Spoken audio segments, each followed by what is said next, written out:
Welcome.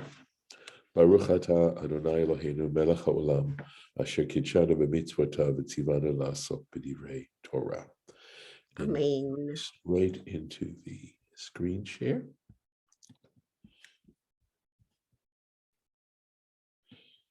And we are in the Parsha of Shlach Lecha. So I've mentioned before that B'halotcha, the previous Parsha, can be divided into essentially two parts with a couple of sentences in between that are bracketed off actually in the Torah with upside down nuns. But that what is going to happen from this point on really in the book of Numbers are a series of tragic circumstances that basically mean that ultimately the Israelites are not going to be able to go into the land of Canaan, at least that generation, that they're going to have to wander for 40 years and allow that generation to expire, and then the new generation will bring them in. So, excuse me, we're right now in the middle of the story now, where the spies have returned, where 10 of them had said that the inhabitants are so powerful they'll never succeed, and they've just reported this to the Israelites. So, Vatisa kol ha'edah vayitnu et kolam vayivku ha'am b'layla hahu. So this is the reaction. So essentially, the entire community, kol ha'edah, the entire community, raised tisa, to raise, vayitnu et kolam. They raised their voices, and vayitnu means they shouted out. Vayivku kol ha'am b'layla hahu, and the nation cried. They wept on that night. They wept that night. So Rashi on the Aleph, just on one verse here, Kol Ha'edah. So it says the entire congregation. Rashi tells us that that is not actually to be taken literally as the entire community. We're talking about the heads of the entire community, and he says Sanhedraot. So it would appear that Rashi means by that the leaders, essentially the leaders of the community, were reacting this way. Vayilonu al Moshe al Aharon kol bnei Israel. And of course here now we have all the children of Israel. Different expression from Vayivku, where it said, kol ha'edah, right, as opposed to Bnei Israel, which is why I suspect Rashi explains it, and I believe he'd be basing it on the Sifrei.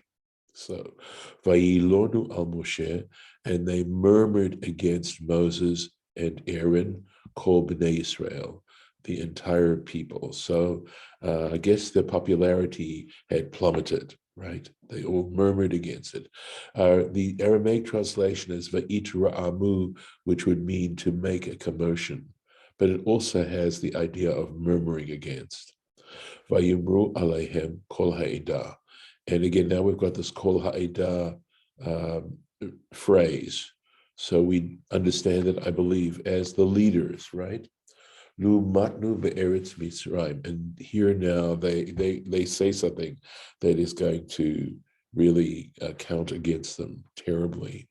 So it says, would that we had died in the land of Egypt, or bamidbar hazeh, or in this wilderness, lu matnu, would that we had died.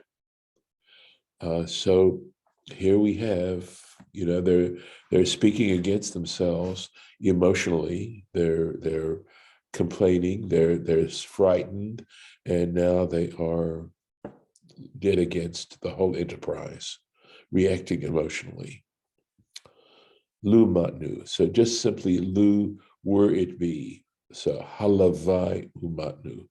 So Rashi just takes the lu as a conditional statement, and to make it clear, to clarify it as saying, were it be the case that we had died, had we not died, or it would have been had we died.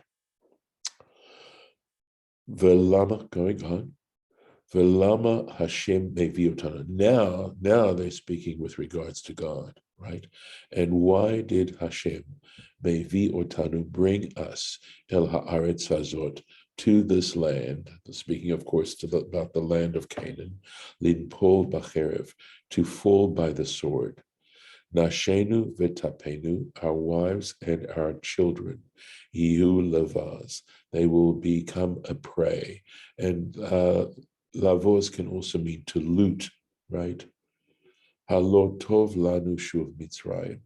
It would be, would it not be better for us or good for us to go back to the land of Egypt? By the way, there is a special time, this particular note is called a merchak fula, I believe, and there's a special way in which it is sung. I don't know if any of you know how it is. I personally, right now, do not remember. It's such a rare trope sound. So again, the tropes themselves are an interpretation of the words, and of course, here they're being in a sense, there's irony involved here, but it's also revisionist in a way, right? They talk in the previous Parsha in Bahalotcha, where they were complaining about the food. They totally, talked about Egypt as being a place where they got meat and they had the onions and the leeks, etc., etc. And it's so interesting, that particular element of human nature. So, going on, Vayomru ish elachav, and literally it means a man said to his brother. In other words, they said to each other, Nitna rosh, let us set up a head, v'nashuvu Mitzrayma, and let us proceed back to Egypt. So it wasn't, this is just this total emotional outburst and ready to act on an emotional reaction. So Nitna rosh. So Rashi translates it literally at the first, right? And he says, Ketargum, he says, just as it states in the Targum. So let's find the place. That's verse 4. Here, Nemane Resha, which means let us appoint a head, a chief. So, Nimne Resha, let us appoint a leader. Nasim Aleinu, we will place upon ourselves Melech, a king. Verabotenu, and Rashi goes on to say that our sages, Pirshu, they explain this as Lashon Avodat Elilim. That's what that abbreviation stands for, that they were actually making reference to idolatry. So a new head, meaning we don't believe in Hashem anymore. So what is going on here, of course, is expressing the degree of rebellion, and this, of course, is going to lead to the ultimate tragedy. This is like one of the darkest moments besides the Golden Calf. So, as a matter of fact, Tisha B'Av is actually on the anniversary of this particular occurrence. That's what we don't, the fast of Tisha B'Av, which commemorates the destruction of the temple, is not the Golden Calf. It is actually this moment here. So, going back up here. Vayipol Moshe v'Aharon al pneihem. Moses and Aaron fell on their faces. Lifnei kol hakahal, Lifnei kol kahal adat bnei Israel, in front of the entire group of the community of the children of Israel, the entire assembly of the assembled group of the Israelites. Yoshua ben Nun, and Joshua son of Nun, the Kalev ben Yefuneh, and Caleb, son of Yefuneh, min hatarim et haaretz. They were among those who had spied out the land. They were 2 of the 12 spies. Kar'u bigdehem. They tore their garments. Going on. Vayomru el kol adat bnei Israel lemor. And they said to the entire community of the children of Israel, lemor, saying, Haaretz asher avarnu ba latur ota. The land through which we traversed, latur ota, to spy it out. Tova haaretz ma'od ma'od. It is an extremely good land. Onwards. Im chafetz banu Hashem. If Hashem desires us, vehevi otanu el haaretz hazot, and he brings us to this land, unetana lanu, and gives us, so what he's saying is this: if Hashem desires us, he will, this is subsequently, he will bring us to this land, unetana lanu, and give it to us. Eretz asher hi zavat chalav u'devash, a land which indeed is flowing with milk and honey. Ach bashem al tibrodu. So they get it, right? Joshua and Caleb, they get it. And they say, however, or only, do not rebel against Hashem. Va'atim al tiru et ham haaretz. And as for yourselves, don't be afraid of the people of the land. Ki lachmeinu hu. Literally it means, for they are our bread. Sar tzilam me'alehem. Literally it means their shadow, their shade has departed from them. For Hashem itanu, but Hashem is with us. Al tiraum, do not be afraid of them. So here they are trying so hard, desperately, to change the opinion of the people of this mass opinion going on here.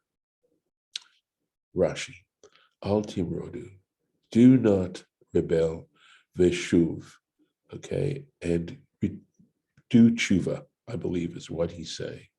Or he's saying, don't rebel and return, meaning return to Egypt.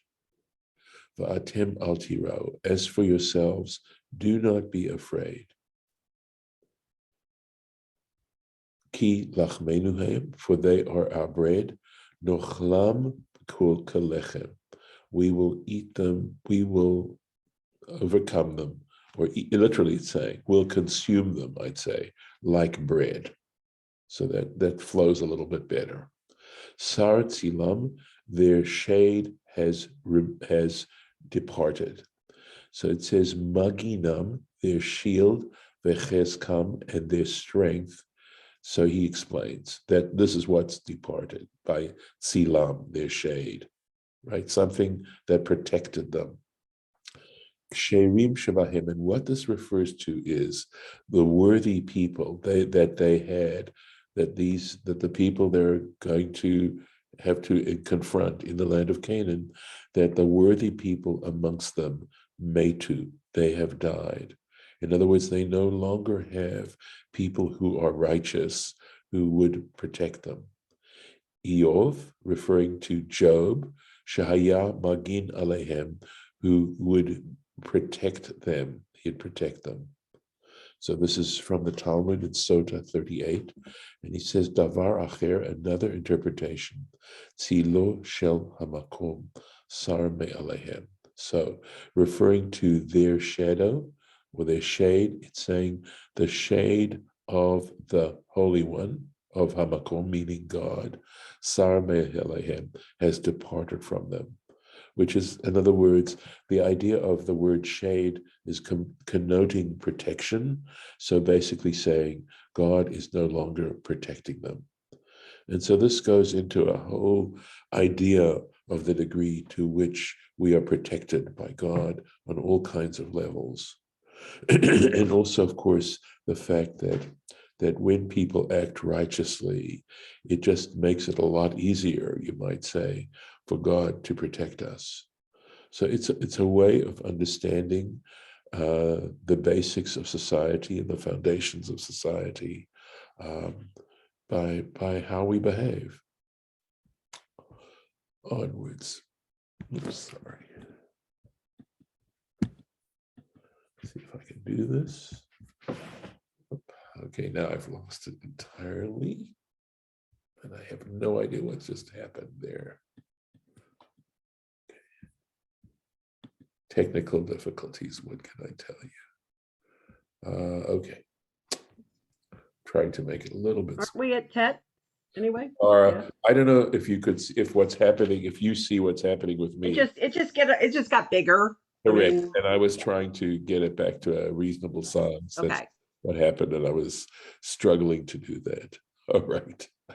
Onwards. Okay. So we just, yes. But you haven't lost your place. You're right there. No, so, yeah. Correct. I had for a moment another page had shown up. But we just finished it. We just finished it. Vayomru kol ha'edah. So it's interesting because here the word vayomru doesn't mean to say. It means they intended, they attempted. The entire community, lirgom otam ba'avanim, they attempted to stone them with stones. They were so angry at this time. And so you can see that there's desperation taking over them at this point. Uchvod Hashem nir'ah ba'ohel moed. And the presence, kvod of course means the glory, but what it's a reference to is a way of describing God's presence. Nir'ah appeared, ba'ohel moed, at the tent of meeting, el kol b'nei Israel, to all the children of Israel. So everyone now could see or sense the divine presence there in the tent. So to stone them, Gomotam, et Yoshua Kalev. Who is the them? Referring to Joshua and Caleb. Remember, because they were the two spies.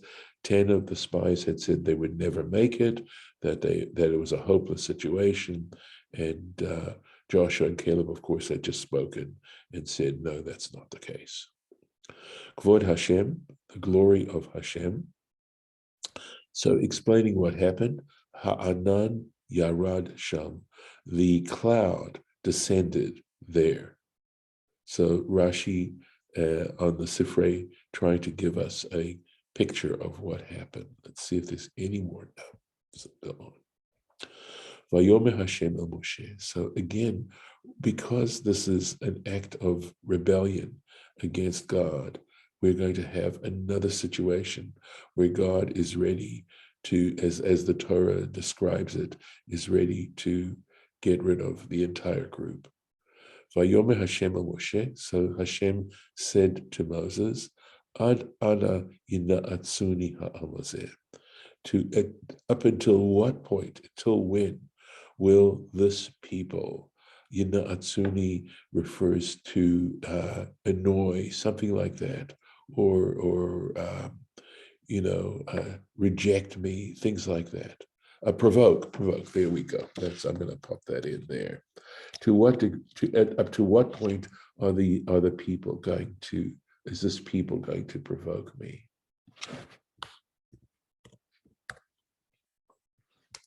Va'ad ana lo ya'aminu bi. And up to what point, how far are they going to go in not trusting me, not believing in me? B'chol ha'otot, in all the signs, asher asiti b'kerbo, which I have done in its midst, right?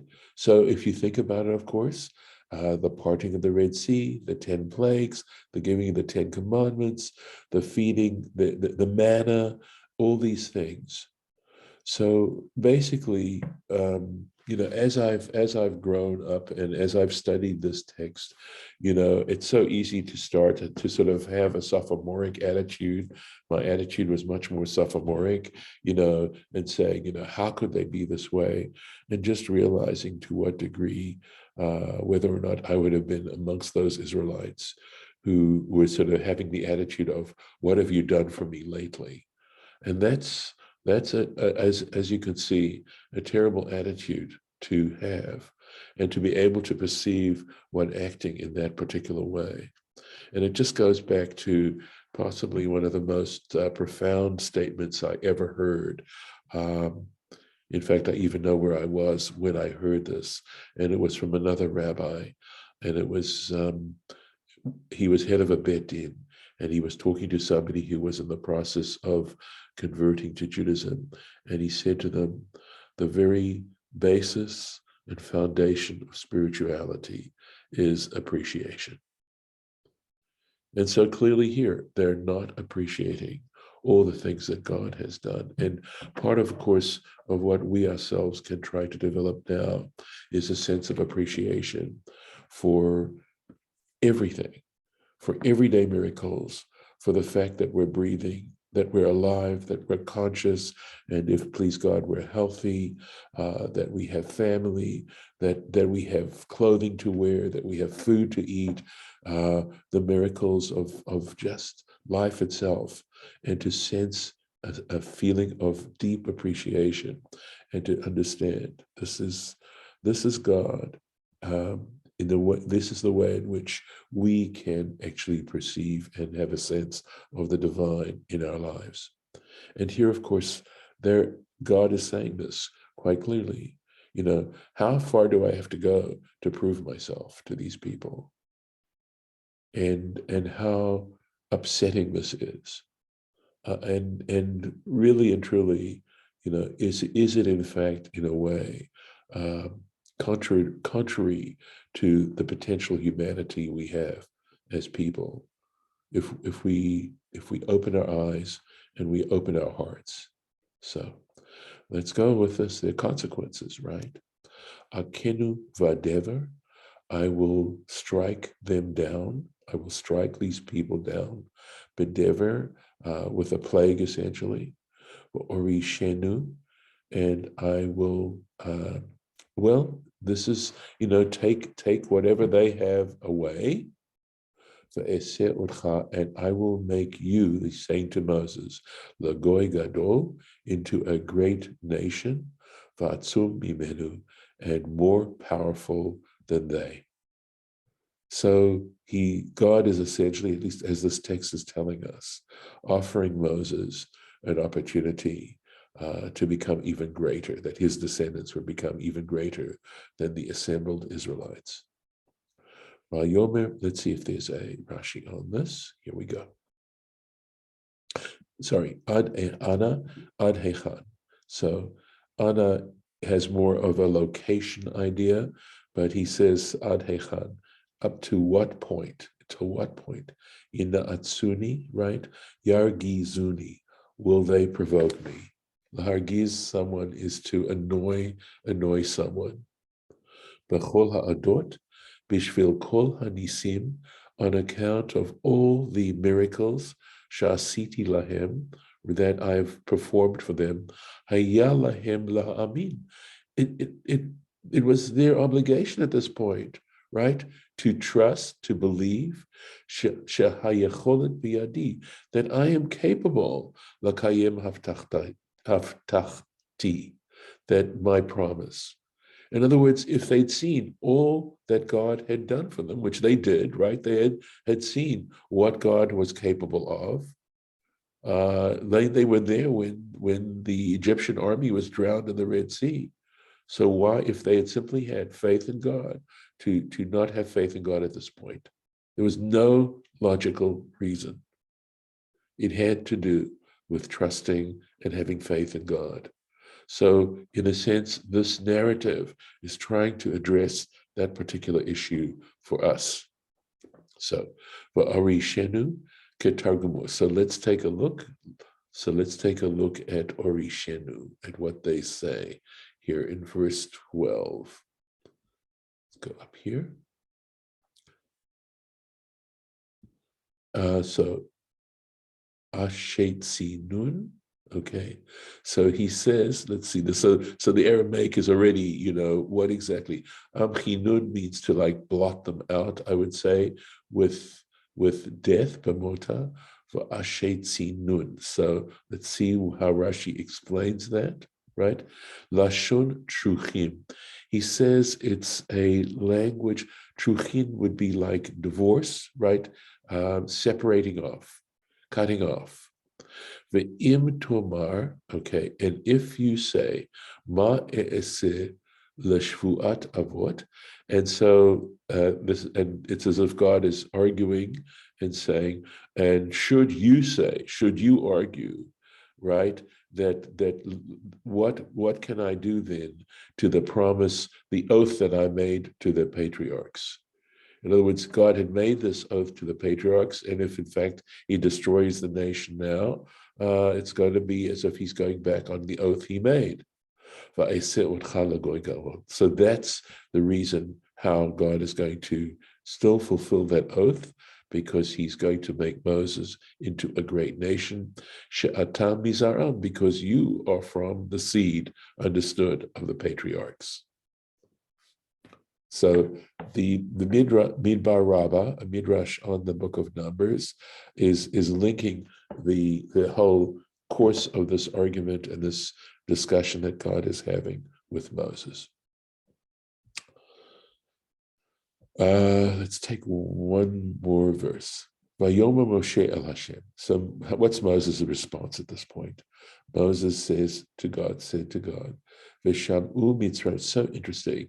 If the Egyptians hear of this, Ki he'elita b'chochacham, whom you, so Egypt, for you brought up in your power, ha'am hazeh mikirbo, this nation, from its midst, in other words, from the midst of Egypt. And we'll need to stop here. But this is the argument that Moses is going to give to God not to do this, not to destroy the people outright. So I'm going to pop the marking in here. And God willing, to be continued tomorrow. We'll go on with this.